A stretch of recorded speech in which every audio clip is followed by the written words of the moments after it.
This set of 12 tapes on the book of Matthew was taught by Dr. Howard C. Estep, America's prophecy preacher of World Prophetic Ministry, Incorporated, Colton, California. On this tape, you will hear Dr. Estep discussing Matthew, chapter 23, verse 13, through chapter 24, verse 31 on side 1. On side 2, Matthew chapter 24, verse 32, through chapter 25, verse 30. Let us now go to the new auditorium of World Prophetic Ministry and listen to Dr. Estep teaching the book of Matthew. If you turn in your Bibles to the book of Matthew, chapter 23, we shall begin our 19th study in this interesting 24 study of this lovely book. This is the Gospel of the King, the book of Matthew. Our lesson is entitled, The King Turns Prophet. The lesson we're studying is Matthew 23, beginning with verse 13 through 24, concluding with verse 31. We have a key verse, and that verse says, "And this gospel of the kingdom shall be preached in all the world for a witness unto all nations, and then shall the end come." Matthew 24, verse 14. The purpose of this lesson, that believers may know when the Bible speaks, it is saying truth.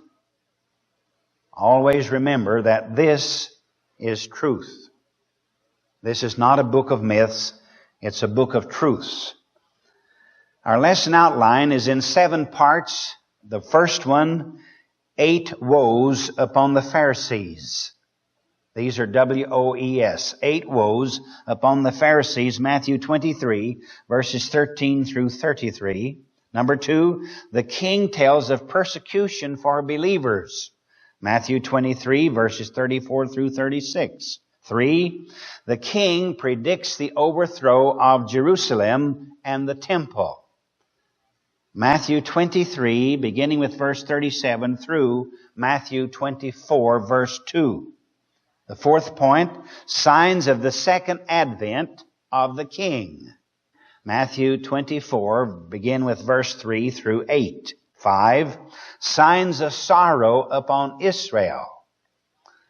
24th chapter, verses 9 through 14.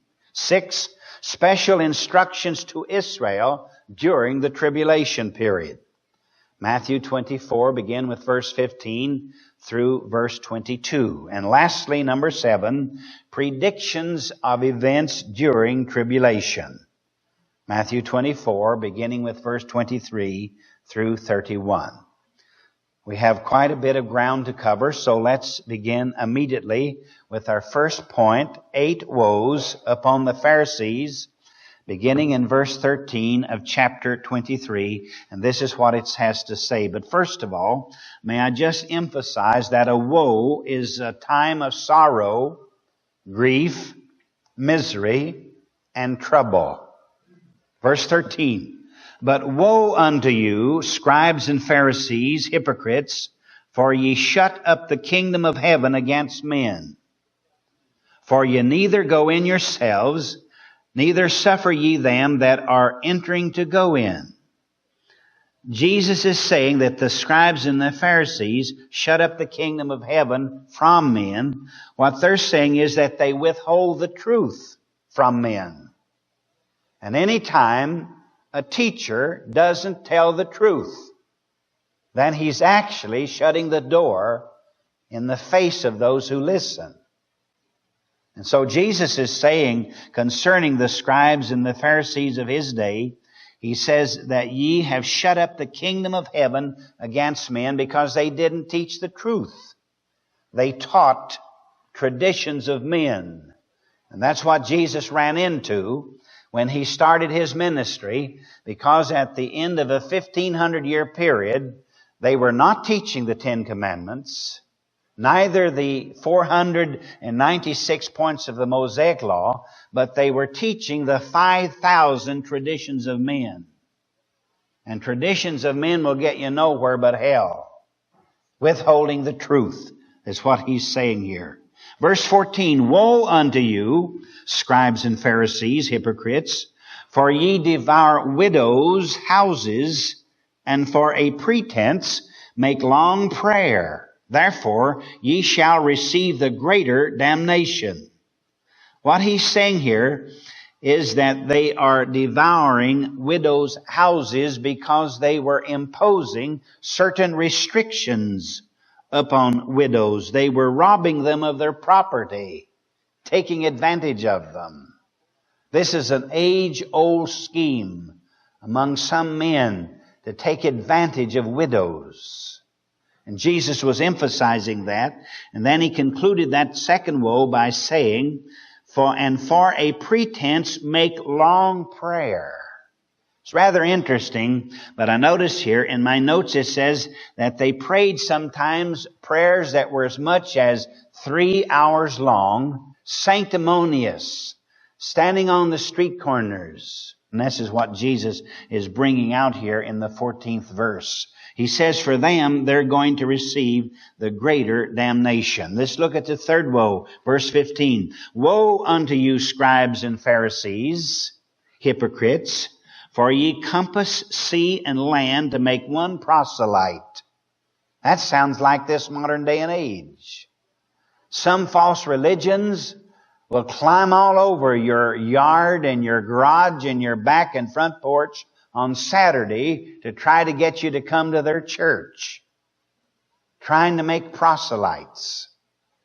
Whether you know it or not, many of the false religions work on the proselyte theory.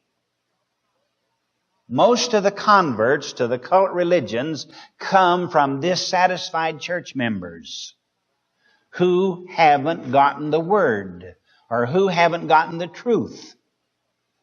And they were in a setting where they could have gotten the truth. They didn't get it. Along came a false religionist, and he gave them something that they were really searching for. He gave them something that temporarily gave them peace of mind and contentment. This is what Jesus is bringing out here in this 15th verse. He says, for ye compass sea and land to make one proselyte, and when he is made, when you get him converted to your religion, you make him twofold more the child of hell than yourself. Saying that the teacher is also going to hell, and likewise the student. So you make him twofold more the child of hell than yourselves. The fourth woe, in verse 16, woe unto you, ye blind guides, which say, whosoever shall swear by the temple, it is nothing.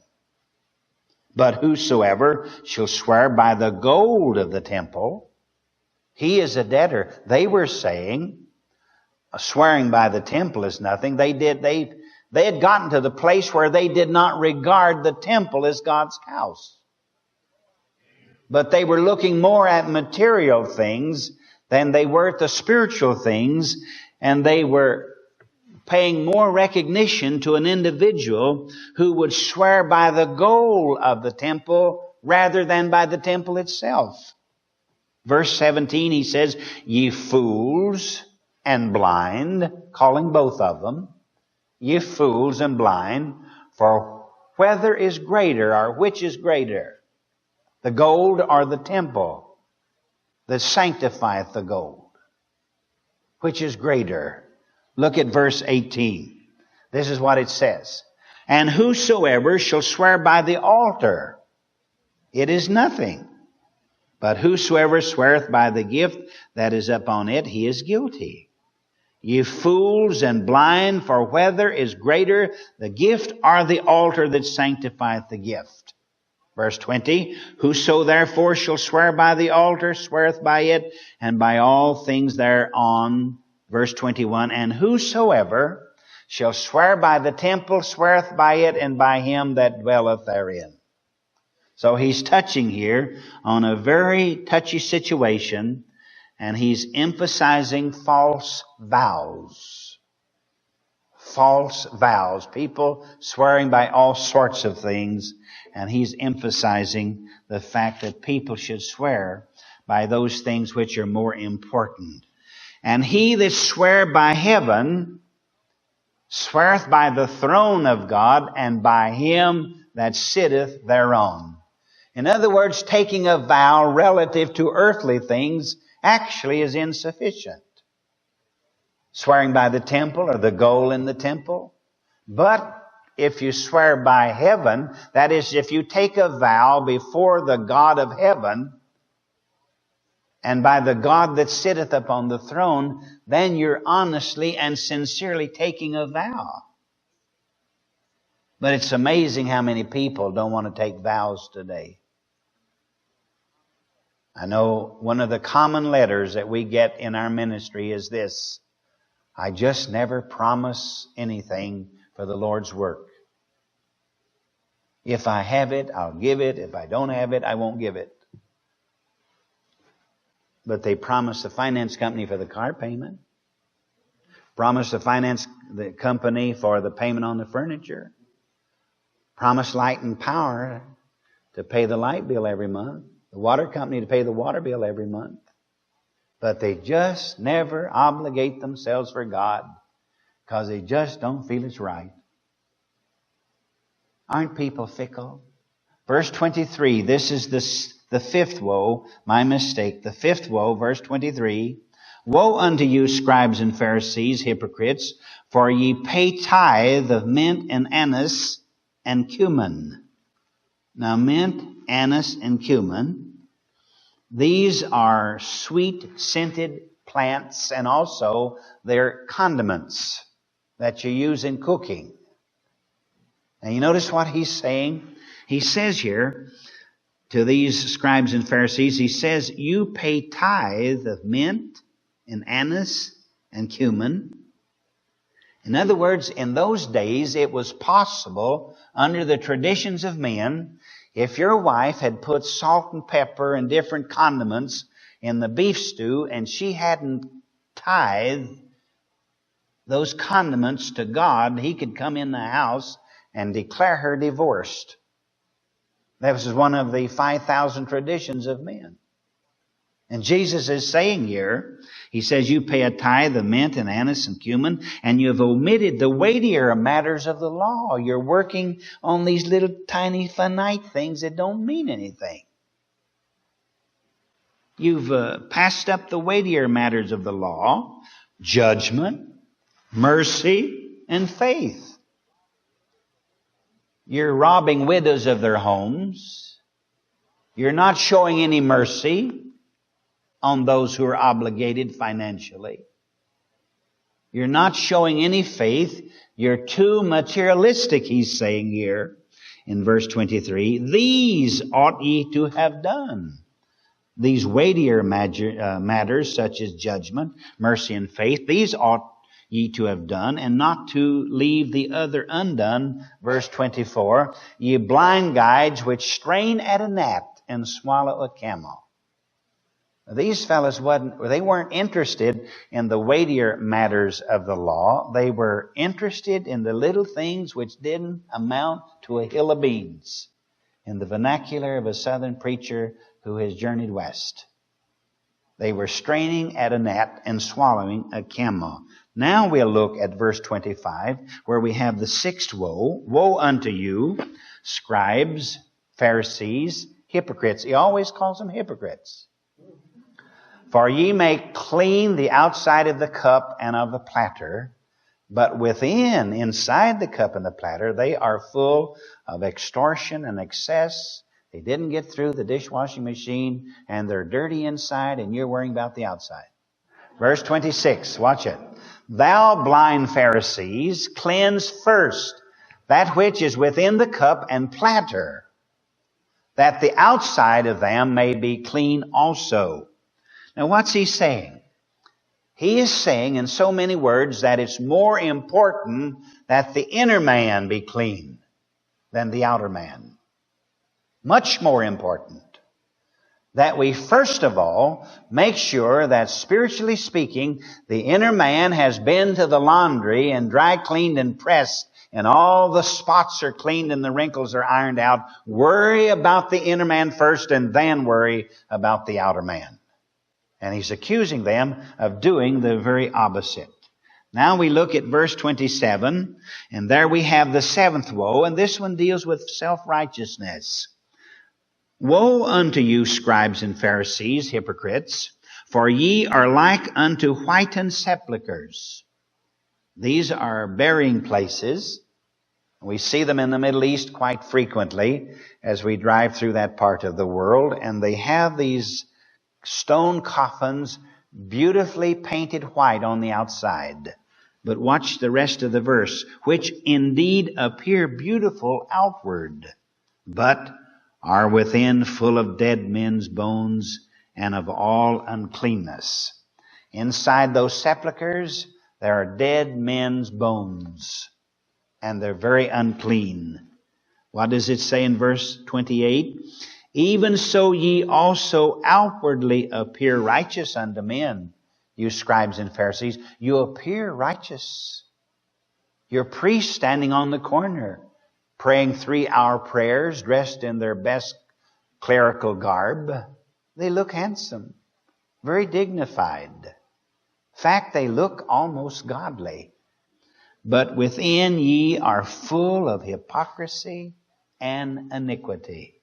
That was the modern preacher of that day, even though it was Judaism, yet Jesus Christ was giving a straight from the shoulder analysis of the spiritual condition of the leaders of Judaism of that day. He said, you're blind. You're full of dead men's bones. You're full of hypocrisy and iniquity. Let's go to the next woe. In verse 29, the 8th one, boasting and self-conceit. Woe unto you, scribes and Pharisees, hypocrites, because ye build the tombs of the prophets and garnish the sepulchres of the righteous, and say, if we had been in the days of our fathers, we would not have been partakers with them in the blood of the prophets. Wherefore, ye be witnesses unto yourselves that ye are the children of them which kill the prophets. 32. Fill ye up then the measure of your fathers. 33. Ye serpents, ye generation of vipers, how can ye escape the damnation of hell? He's saying that you brought death, punishment, persecution, all of the suffering upon the prophets of the days gone by. Your fathers did, and you're like them. And how can you escape the damnation of hell? You can't. Impossibility to escape the damnation of hell. We've quickly surveyed the 8 woes upon the Pharisees pronounced by Jesus Christ. Our second point, the king tells of persecution for believers. And we begin in verse 34, and this is what it has to say. I send unto you prophets and wise men and scribes, and some of them ye shall kill and crucify, and some of them shall ye scourge in your synagogues, and persecute them from city to city. That's exactly what they did. They sent out prophets, Christ did. On one occasion, He sent out 70 evangelists. On another occasion, He sent out the 12 apostles, as we saw in a recent study. But God was sending out prophets down through the annals of time to Israel. And in almost every case, they were persecuted, and many times they were slaughtered. And the people doing it think, or at least thought they were doing God justice. Jesus is bringing this to their attention here in verse 34. Look at 35. That upon you may come all the righteous blood shed upon the earth, from the blood of righteous Abel unto the blood of Zacharias, son of Barachias, whom ye slew between the temple and the altar. Verily, verse 36, I say unto you, all these things shall come upon this generation. He was talking about the people of that day, telling them of the persecutions that were going to come upon the people who believed and who endeavored to live a righteous life in that particular day and age. Our third point, the king predicts the overthrow of Jerusalem and the temple, and we begin in verse 37 of Matthew 23, And this is what it has to say. Verse 37, listen to it. O Jerusalem, Jerusalem, thou that killest the prophets and stonest them which are sent unto thee, how often would I have gathered thy children together, even as the hen gathereth her chickens under her wings, and ye would not. How often would I have gathered the children of Israel unto myself?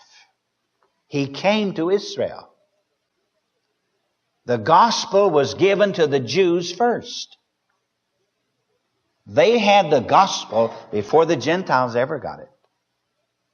How often would I have gathered my people, the tribes of Israel, unto myself, as a hen would gather her little chickens under her wings, but you wouldn't let me.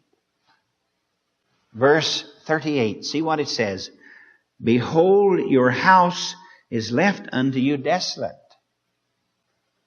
He's saying, in so many words, your temple is going to be destroyed. Your whole nation is going to be destroyed. This could have a double reference meaning. Your house is left unto you desolate, because in a little while the nation of Israel is going to be scattered, as we'll see in just a few moments.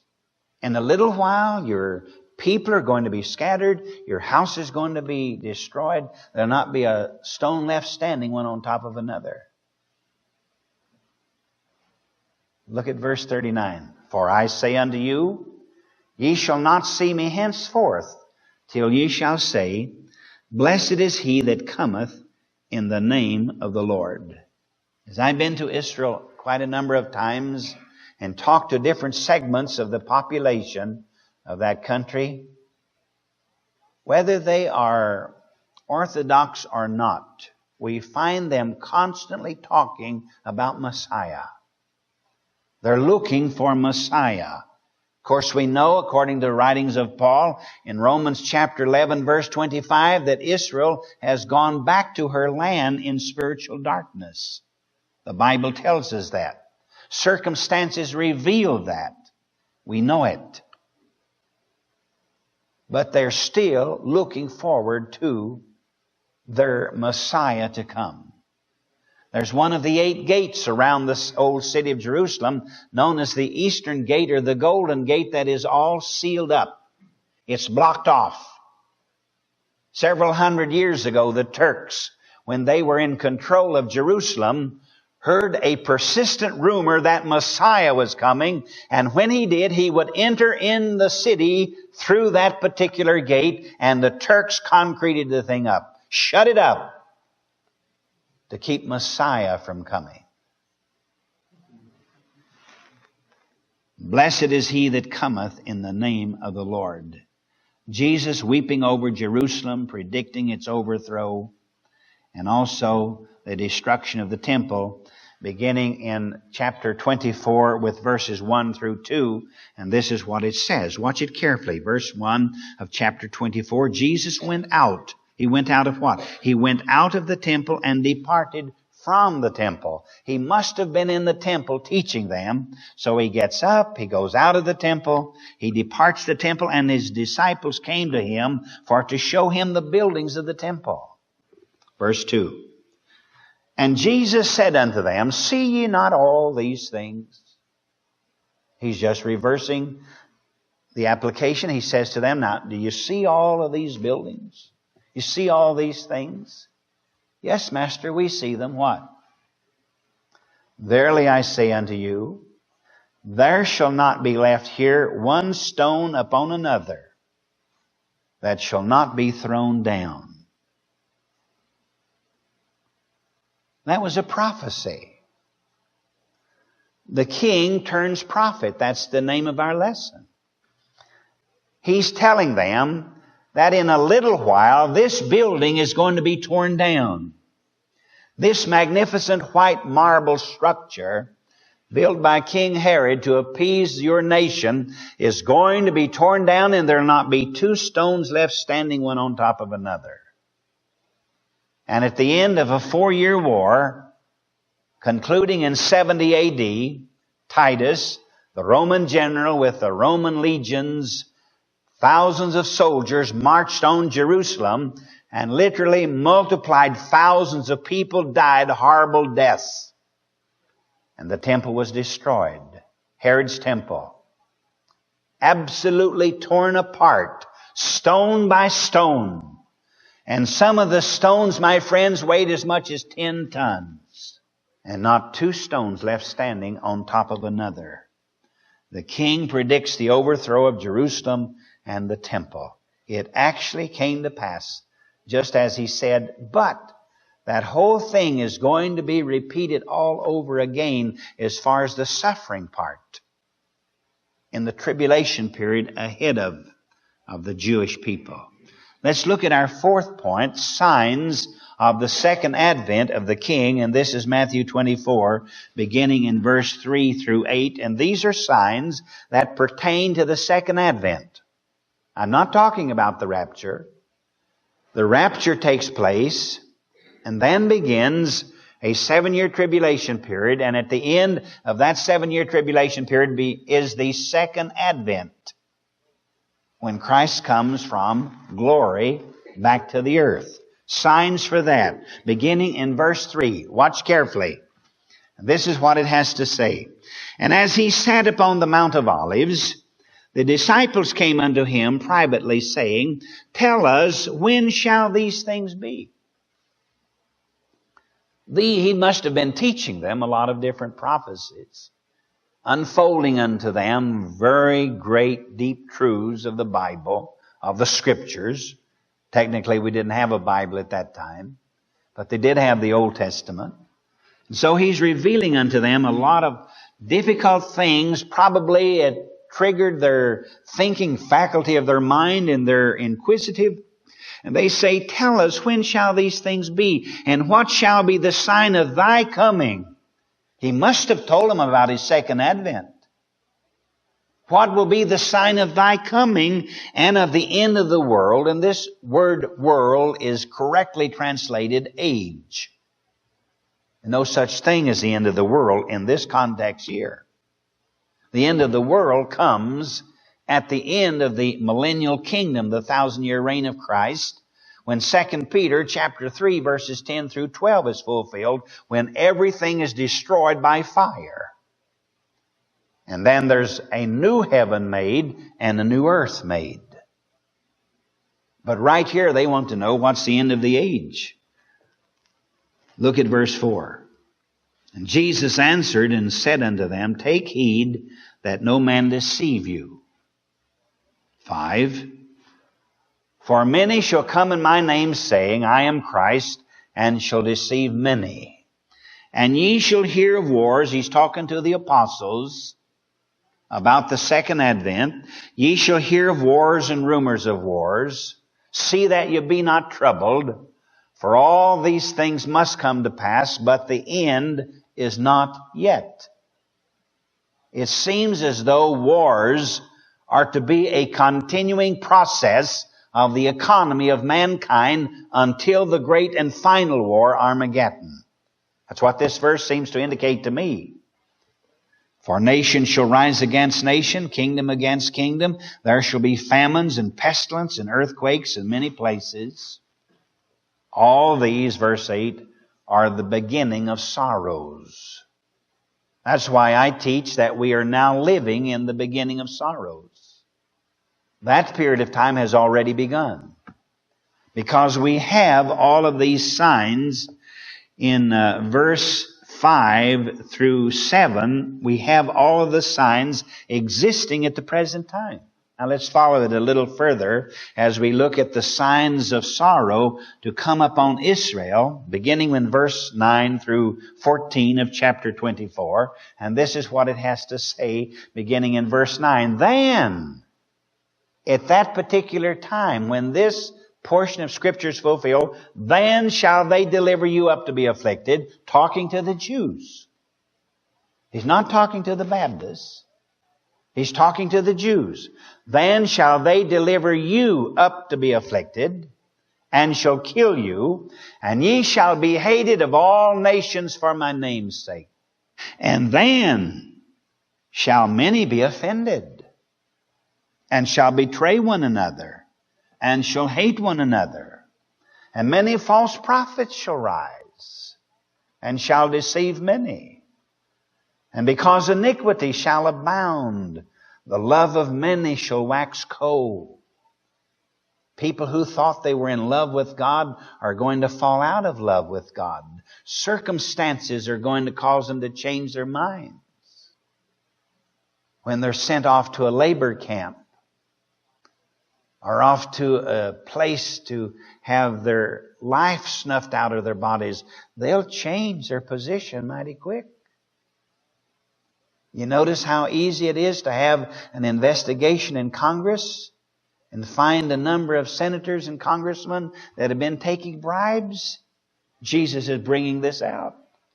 Because iniquity shall abound, the love of many shall wax cold. But, verse 13, he that shall endure unto the end, that one there, who shall endure unto the end, the same shall be saved.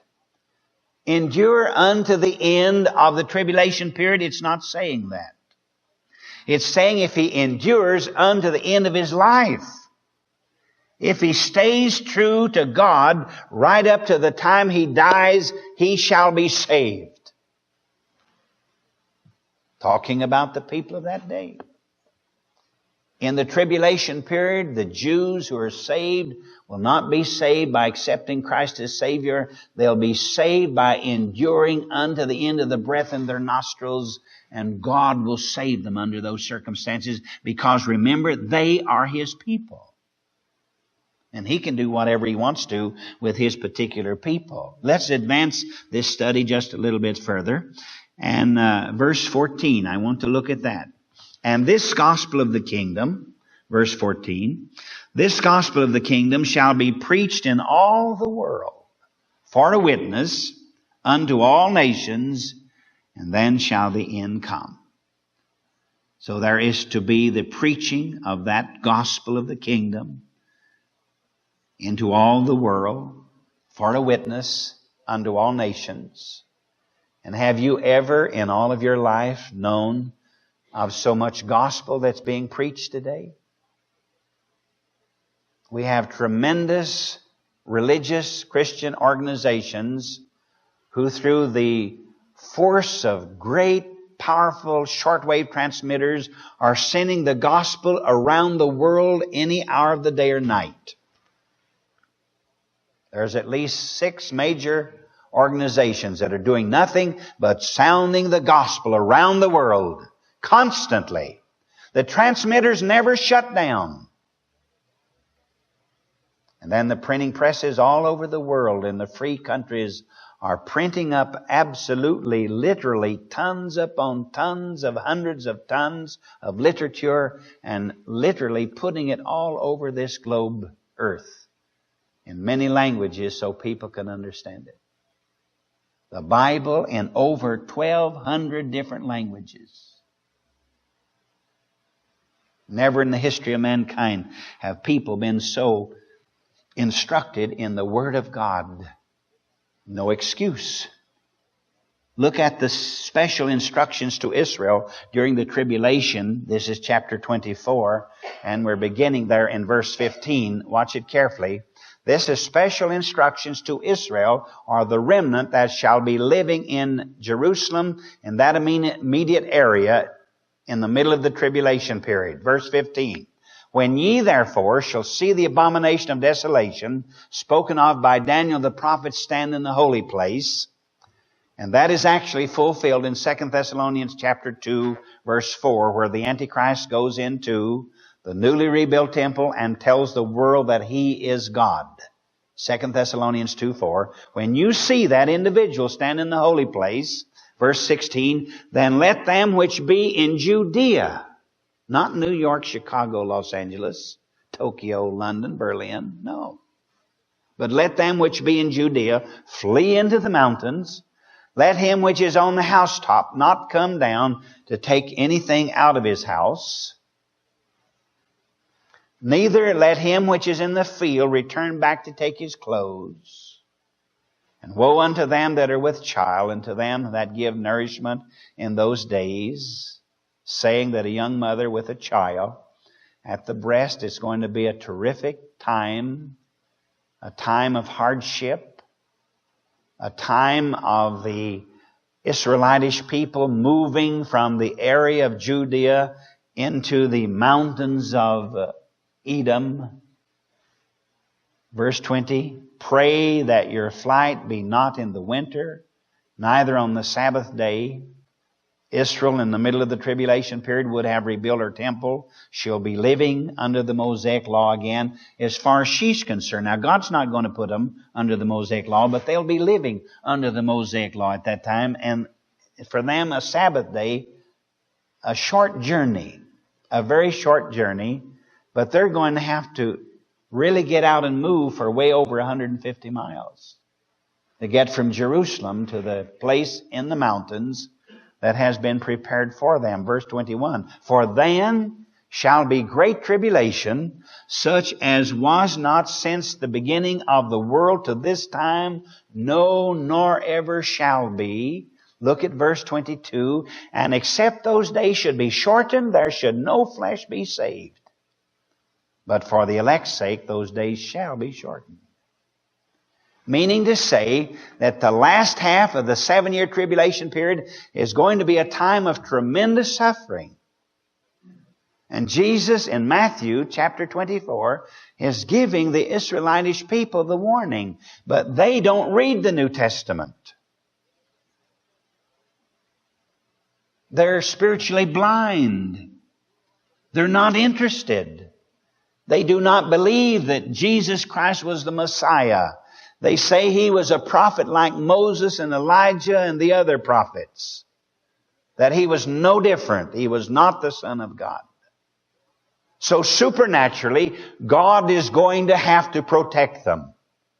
So He has them flee for their lives into the mountains, into a place where they're going to be protected for the last part of the 7-year tribulation period in a marvelous manner. And the Bible says He'll feed them, He'll preserve them, and they'll be cared for the same as they were during the 40 years when they were on their way up from Egypt to the land of Canaan. Let's look at our 7th part, and this has to do with predictions of events during the tribulation. And this begins in verse 23 of Matthew 24, and we go through verse 31. Here's what 23 says. Then if any man shall say unto you, Lo, here is Christ, or there, believe it not. He's saying then. Then, during this tribulation period, the last half of the tribulation period, then at that time, if any man says to you, Christ is over there, He's over here, no, don't believe him. He said, don't believe him. Because He isn't there. He's up in glory at the marriage supper of the Lamb with the church. He's not down on the earth. Verse 24. For there shall arise false Christs and false prophets, and shall show great signs and wonders. That's why I never get excited when I hear about some preacher that's raised a lot of people from the dead over in India. Because nobody is to be raised from the dead until the church of the Lord Jesus Christ is raised from the dead and translated. It's so easy today. If I would just cut off one of my trouser legs like that and walk down the street tomorrow, I would have 100 people following me with their right trouser leg cut off. You can start anything in the name of religion today if you just tag it religion. People believe anything. That's why I consistently say, stay right by the Bible. If it's not in the book, don't believe it. It has to be in the book. For there shall arise false Christs, false prophets. We got them all over the place. Sure, they get tax exemption. Let them have it. They got hell staring them in the face. If a little tax exemption will sweeten them up, let them have it now and enjoy it, because they got nothing but hell in front of them. Because they're leading people astray by the millions, and they'll suffer in hell and pay for their tragedy. that they're bringing upon human beings. And shall show great signs and wonders, insomuch that if it were possible, they shall deceive the very elect. Meaning to say, the elect, the Jews of that day, those who want to know it, will not be persuaded incorrectly. Meaning to say that even in this day and age, if you really want to know the truth, you can know it. There's nobody going to persuade me incorrectly. I don't care if an army of 24 highly trained intellectual cult leaders came in here, they couldn't sway me if they wanted to. I just ain't swayed. I'm not the swaying kind.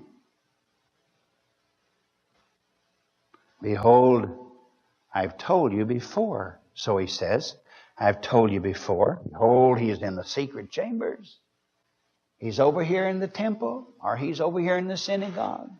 He's over here in the back room of the Chamber of Commerce. Believe it not. For, verse 27, for as the lightning cometh out of the east, and shineth even unto the west, so shall also the coming of the Son of Man be. At a moment when the world is not expecting Him, maybe at the height of the World Series, maybe at the height of some spectacular man-made thing, the world is all enveloped in it and engrossed in its activities. When the world is not expecting Him, and at a moment, as the lightning cometh out of the east and shineth unto the west, so shall also the Son of Man be, shall His coming. The second advent, the armies of the world will be gathered around Jerusalem.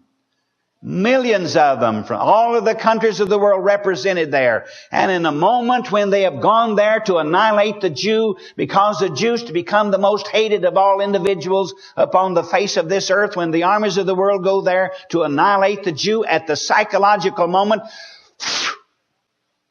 the Son of God comes back to this earth in mighty power. That was power there. Did you notice that? Comes back in mighty power to subdue the forces of this world system and put them under His heel. And when He puts them under His heel, they'll stay there, my friends, until He is ready to release the pressure upon them. Verse 28, for wheresoever the carcass is, there will the eagles be gathered together.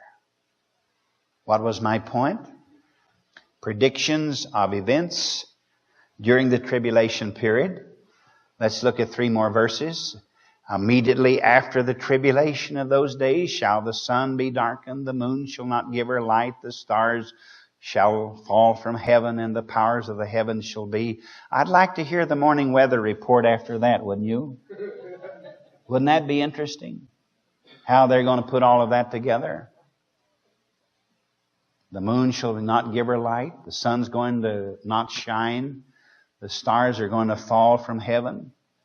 The powers of the heavens are going to be shaken. The rotation of the earth and all of the synchronous mechanisms of the planets out around this earth, everything working so minutely within the finite degrees of accuracy that it has to be. It's perfect. Has to be. All of that's going to be altered. And then shall there appear the sign of the Son of Man in heaven. There He'll come. My, what a sight. Just read the 19th chapter of the book of Revelation, beginning with verse 11. But they'll see this tremendous, vast horde of horses with a rider on every horse, led by a white horse. Mounted on will be the commander-in-chief of all heavenly military forces of the eons of ages, come riding down to this earth.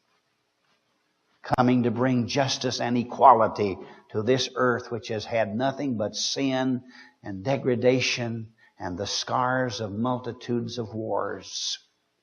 And then shall all the tribes of the earth mourn, and they shall see the Son of Man coming in the clouds of heaven with power and great glory. The king turns prophet.